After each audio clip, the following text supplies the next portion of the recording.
Leadership often looks so strong on the outside, but on the inside, come on, you and I know it can feel heavy. The pressure to perform, decide, carry responsibility, and sometimes others can quietly become a burden. The question today is not whether we as leaders feel the weight, it's how we are able to stay grounded while carrying it. Come on, I'm excited for this conversation. Let's get started.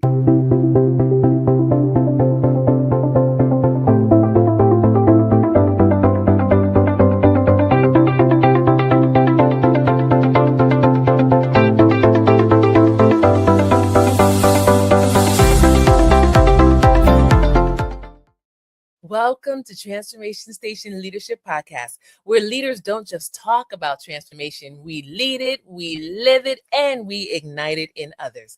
I'm your host, Adrienne Benton, and today we're diving into a deeply real and often unspoken topic. That's right, we're talking about the burden of leadership.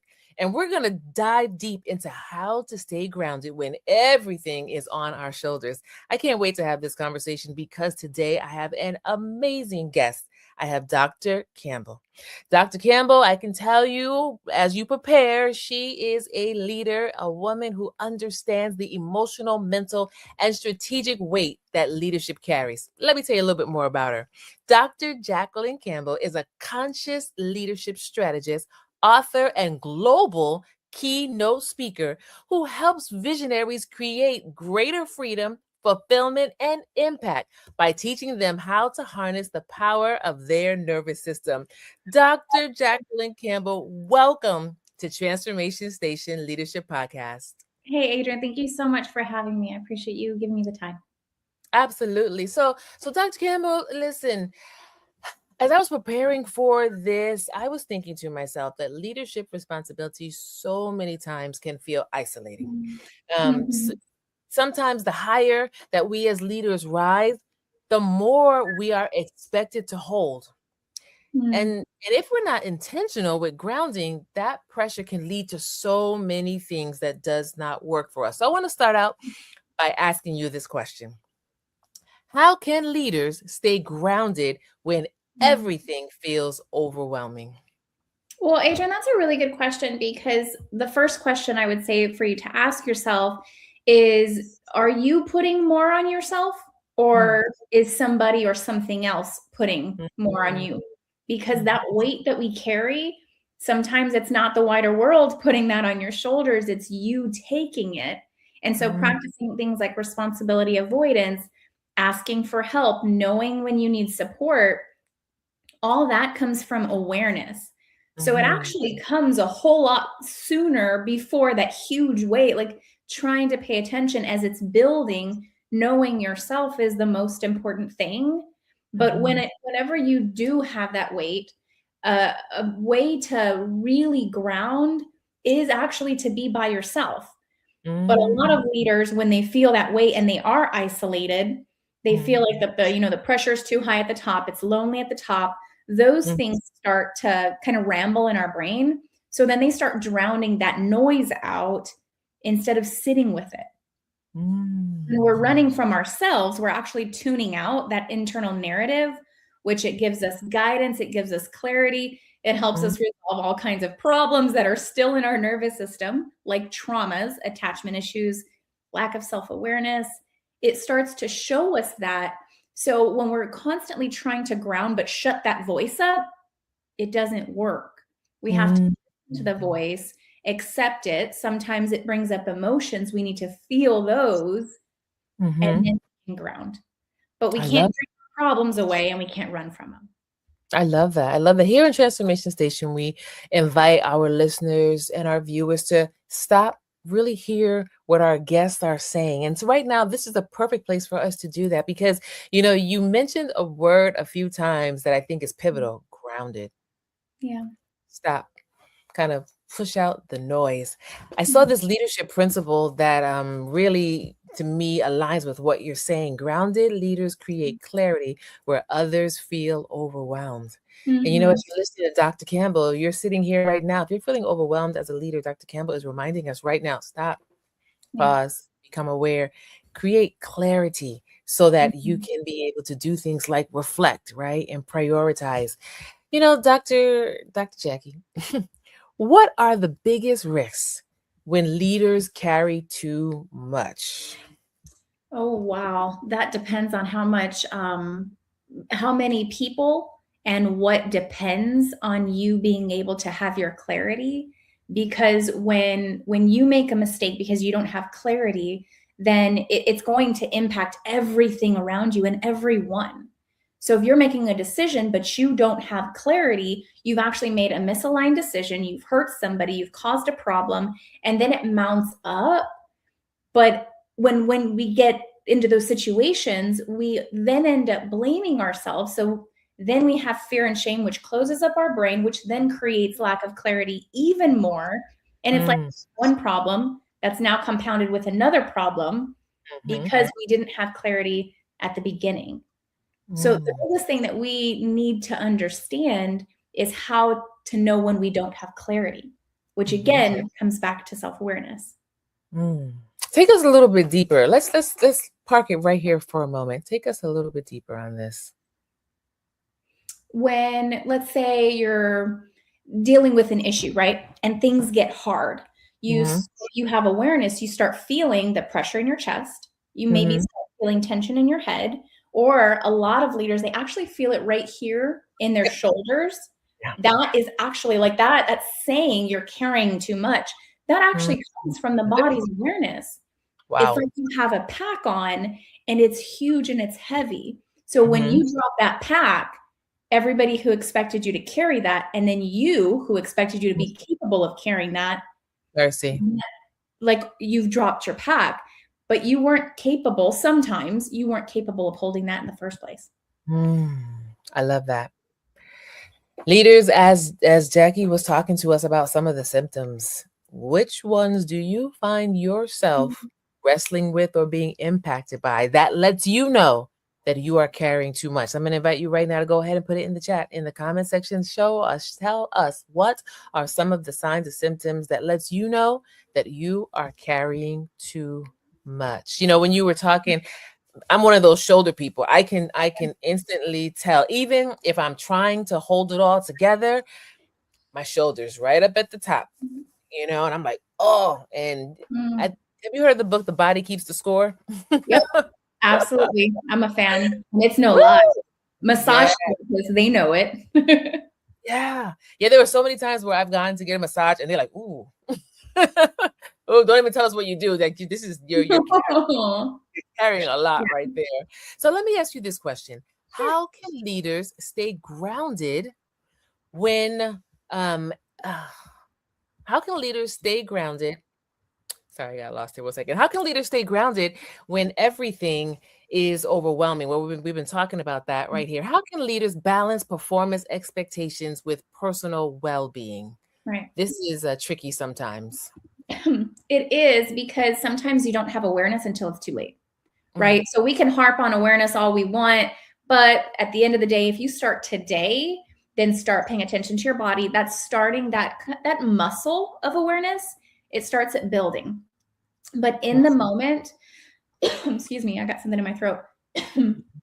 So one thing for them to know is if you try to move forward without the clarity, when the tension rises, then you're going to make the mistake. So then stop, pause, say out loud to whoever you're talking to, sometimes even yourself, that mm, okay, I don't have clarity right now. I don't know mhm, what it is that I don't have clarity on, and that's okay. Right? mm. Sometimes coaching yourself through it encourages you to take a step back, close your Yes. eyes, go into your body, and do a few slow, deep breaths in and out of your nose.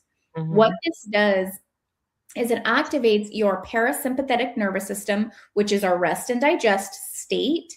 And mhm, it encourages more oxygen and blood to actually go back into our ligaments instead of all into our chest. That's pounding our heart, which then limits the oxygen and blood getting to our brain.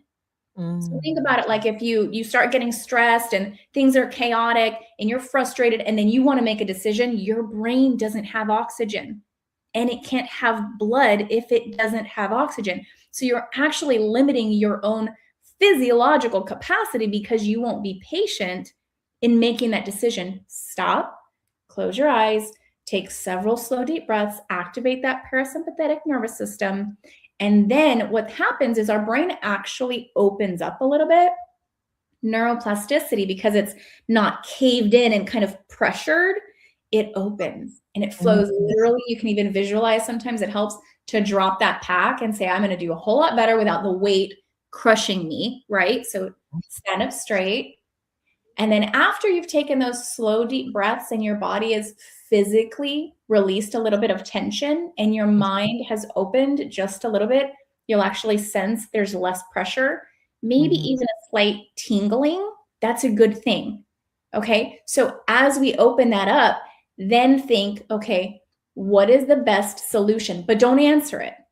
Wait for the solution to come to you. Your brain pays attention to everything.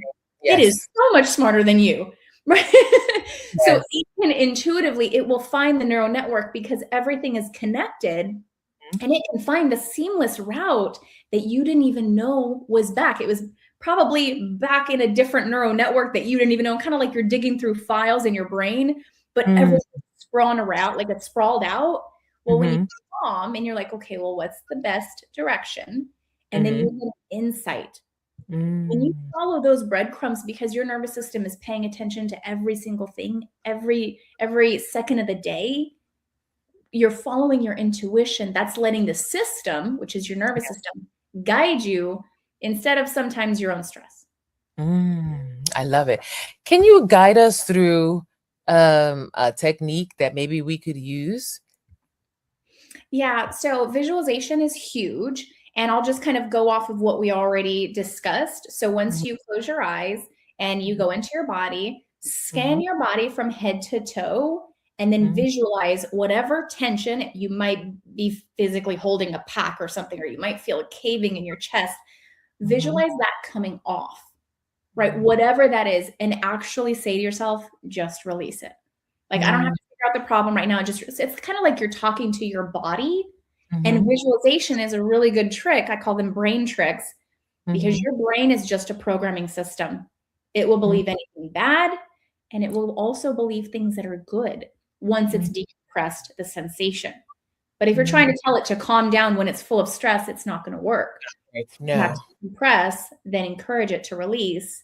And then after that, I would visualize white. Usually white is like a lighter feeling, and you're trying to visualize your body filling up with white light. And it doesn't matter. Like, people say, okay, well, that might be woo-woo. Who cares? If it works, your brain believes it. Use it. And then you'll see, once you visualize it coming down through your toes and coming through your fingers and going up and filling your brain, how much lighter it makes you feel. That could take maybe 2 minutes.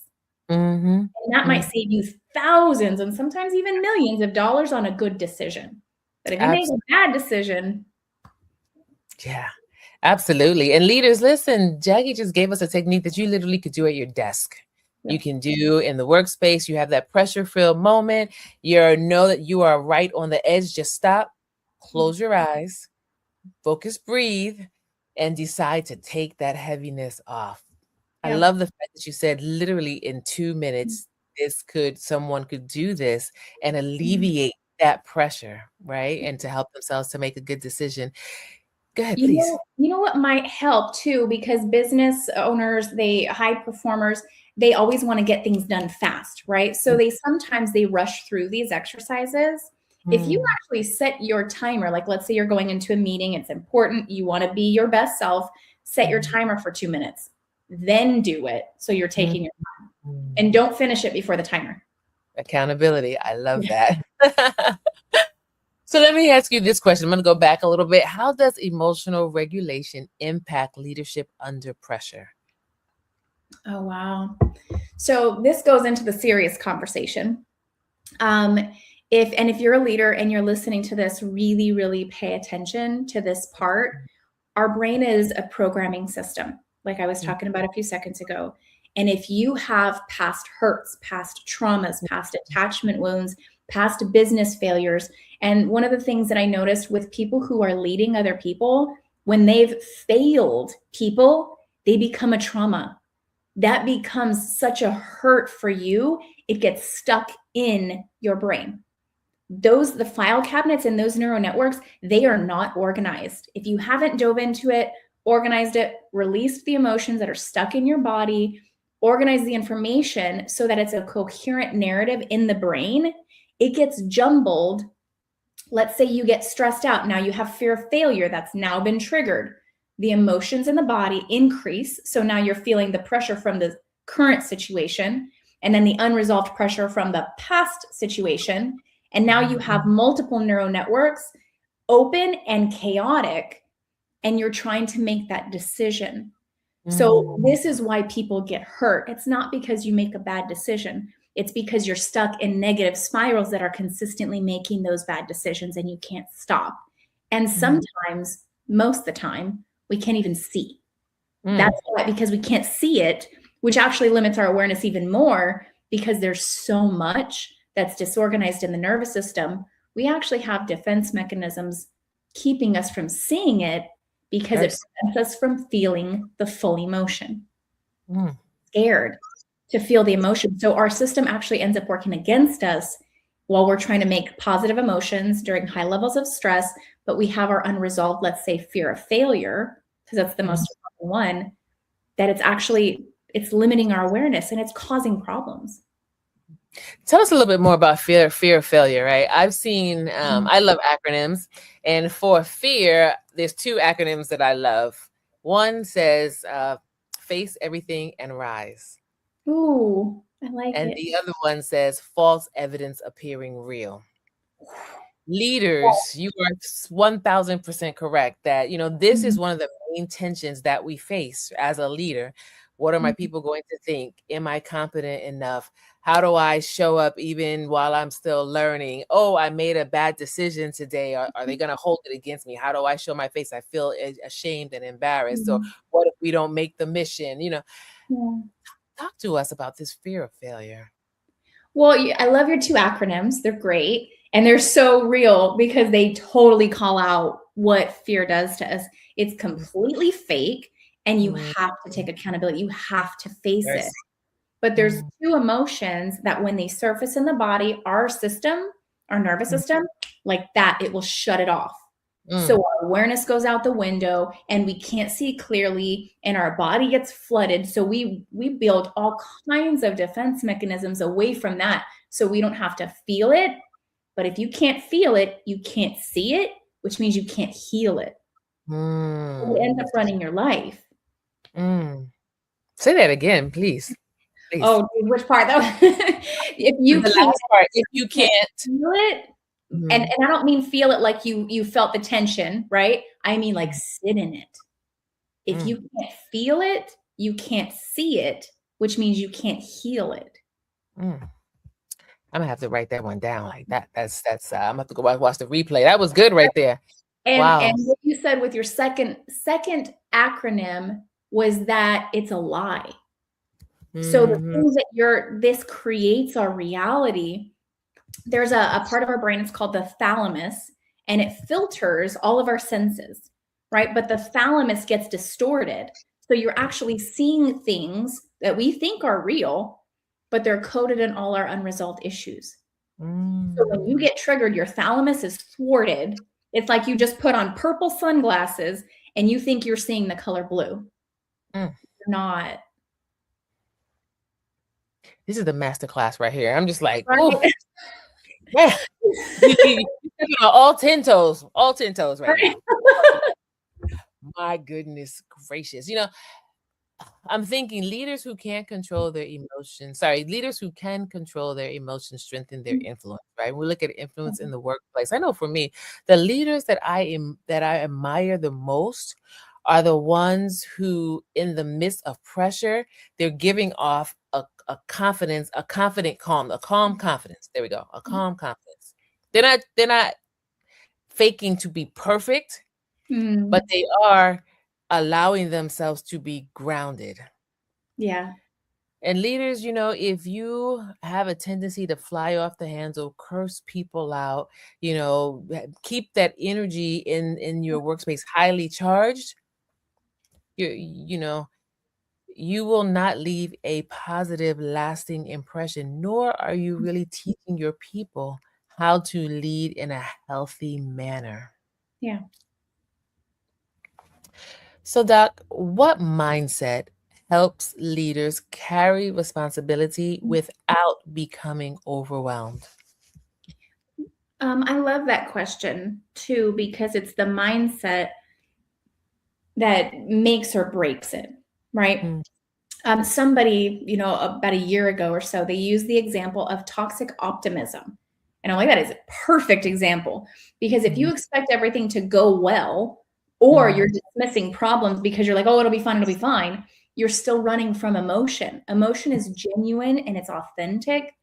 And mhm, so the mindset that I would say that assists the most is when you are authentic. So when you feel the pressure and the tension, and when you don't know, because mhm. sometimes you just don't know, right? Don't act like you have it all together. Say it out loud, but also That's be confident that I might, let's say, I'll get stressed, right? And I can't make a clear decision. I can tell my team who's depending on me to come up with the decision, and I'll say, I'm getting a little overwhelmed. I don't mhm, have clarity. Give me 24 hours. Let me ground and get my mhm, thoughts together, and then I'll come back with a solution. mhm, That is way more effective than saying, no, no, no, I got it, and then just make a decision and move mhm, forward. You're probably going to make mistakes, mhm, or completely cave, because also feeling your emotions too much, you might just need to be able to, or you might just need to coach yourself and say, okay, mm. we'll figure it out, because it's Figure it not out. all on me. We will figure it out, but I need to ground right now. What you're Mm, also doing is you're using modeled behavior. So you can mhm. teach your team, they don't have to act like they have it all together either. They're human. So Absolutely. when they have problems, they'll say it instead of Mhm, acting like they have it all together. So then eventually, when their numbers go down, or they can't hold it together, or they end mhm, up silent quitting, or they're constantly sick, they're mhm. running away because they can't be authentic, because they have to act like they have it all together so they don't get fired. Mhm. And many people will crash and burn a lot quicker when they're trying to be perfect, right? That perfection factor. Here in Transformation Station, we're always talking about community and encouraging our leaders to develop a culture that is healthy within their workplace. And so, as you hear Dr. Jackie talking with us today, she's talking about mindset that helps us to be able to carry our responsibilities well. I want to know what's resonating with you right now. Go ahead and tell us in the chat. Share one of your leadership journeys with us, even at this moment. So, Doc, as we turn the corner on this conversation here today, and this has been like a masterclass for real. So, we're absolutely going to have you come back. I want to ask you, talk to us, because we want to walk away from here with some more best practices. So, what is a simple shift that we as leaders can make immediately to reduce pressure? Immediately, I would say make sure that you train yourself how to do one thing at a time, Mm, and you got to mm, put your phone down. I'm mm, sorry, but I got to say it. I got to harp on it. My kids hate it. But if mhm, you are consistently distracted, because that's what that dopamine does, is it mm, constantly, when you're scrolling, when you're going from phone call to text message to multiple notifications to social media again, and your brain is literally, and then it gets so used to being so scattered, it doesn't know how to be present. yeah. I would say the number one thing is to immediately just put your phone down, give yourself some time, right, to Mm, let yourself decompress. But there's so many things that you can implement in your life. If you want to start making it a regular practice, do mhm, some kind of gratitude and intention setting first thing in the morning with silent time. Start with 5 minutes if you're not good at it, or mhm, if you're terrified of it, it's fine. And then do the same thing at night. Sit with mhm, yourself for some alone time. Let your brain decompress. And again, make sure that you're limiting your phone. mm. Powerful.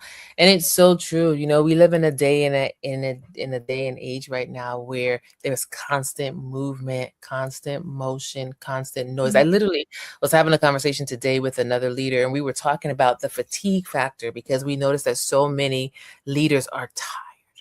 And it's not just a physical body type, like a nap is not going to resolve it. It's an internal. But part of the challenge is that there's a go, go, go, go, go, go, go. Even when you're sitting down or you're supposed to be resting, the mind is still on.